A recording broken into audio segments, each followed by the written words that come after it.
We're in the ghost town of Bodie in California, California's best known ghost town.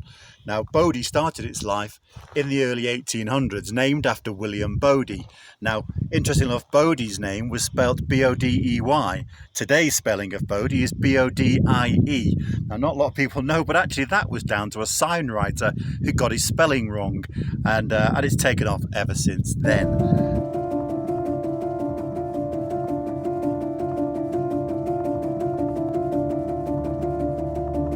Now, not only was Bodie known for its gold and silver, but for its bad men, the gunslingers that were here.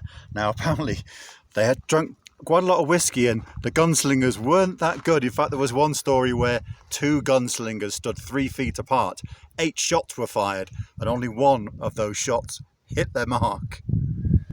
Now, in 1859, Bodie was mining and uncovered a small gold seam. Unfortunately, a few months later, Bodie died in a blizzard.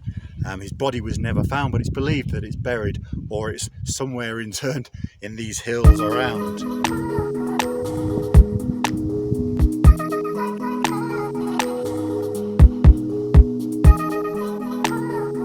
Now, what remains here today is only 5% of what was left of Bodie, and this was purchased by the state parks in 1962. So let's take a look at some of the most prominent buildings that still remain standing today in this wonderful ghost town. So you can see here we stood outside one of the town's typical residences. Actually quite a big one by all accounts from what we can see there. Now, the buildings themselves, old timber frame buildings, and what's different about this one compared to a lot of the other ones in town is that the tiles on the roof are actually made of tin, which was quite modern by the times. You can see some of the other buildings, or the majority of the buildings, they've got shingle tiles. So obviously this guy who owned, or the family that owned this house, obviously had a bit of money. So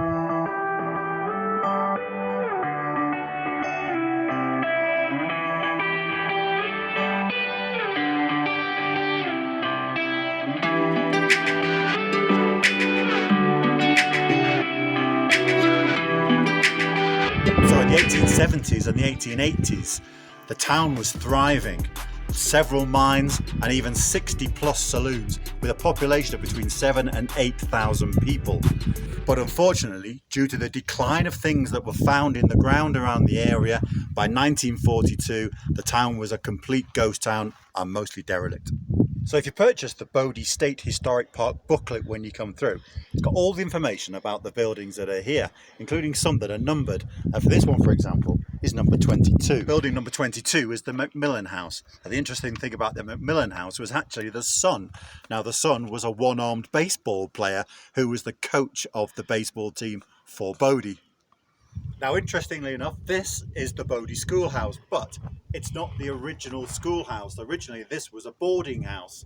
The original schoolhouse was burnt down by a delinquent child who went there. Now, in 1942, the schoolhouse closed for good, but in 1880, in its heyday, it had some 671 pupils here at one time. Now, in 1910, this hydroelectric building was built. The stuff inside it, however, is now from the 1930s, but originally this building provided all the electricity to the entire township. And you can see, if you look up there, a real original lightning rod, which is very interesting. Now we're just coming up to Main Street, the hub of Bodie in its heyday. On this Main Street were the bank, the mercantile stores, the fire station, and even one notorious murder site. Now, in the early hours of January the 14th, 1881, Thomas Trelaw was shot and murdered on this very site by a man called Joseph de Roth. Now, Joseph de Roth was thought to have been romantically linked with Trelaw's wife, and after he shot Trelaw, he escaped, was then captured in the town. Shortly after, he escaped again. A posse was formed and the sheriff and that posse captured him.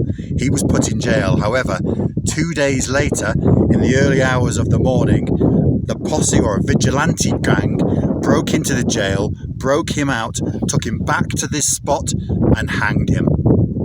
Now I'm outside the site of the Deschambault Hotel, which for most of Bodie's history was a hotel. However, for the last 10 or so years of its history, the Deschambault Hotel became a notorious bar and saloon.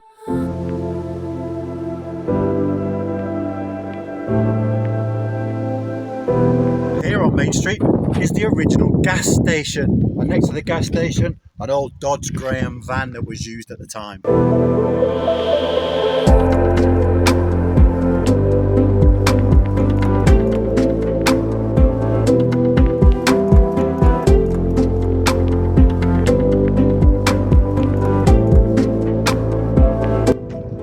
Now we're outside of the firehouse here in Bodie, which as you can see is very close to the mill there.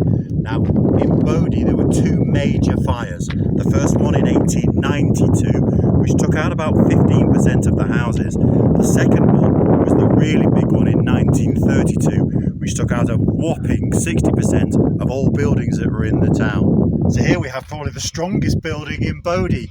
Actually, this is what's left of the bank, famous probably for only having not been robbed in the town's almost 100 years history.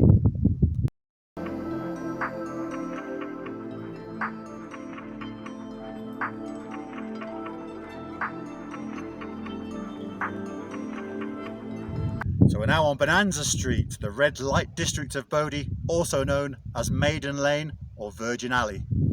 And interestingly enough, it's right next door to the jailhouse. So we're now on the site of the Methodist Church, one of only two churches that were built during the Bodie period. However, interestingly enough, the churches didn't come into Bodie until almost a decade after the mining sort of gold rush happened. Now in here, there used to be an oil tapestry with the 10 Commandments on it. However, somebody has stolen it. Clearly they couldn't read "Thou shalt not steal."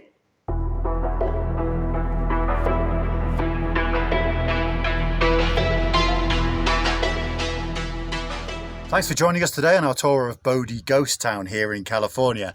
Now we're off to LA next, where we're going to start our next adventure up the Route 66 in reverse all the way to Chicago. If you want to join us, hit that subscribe button and we'll see you there.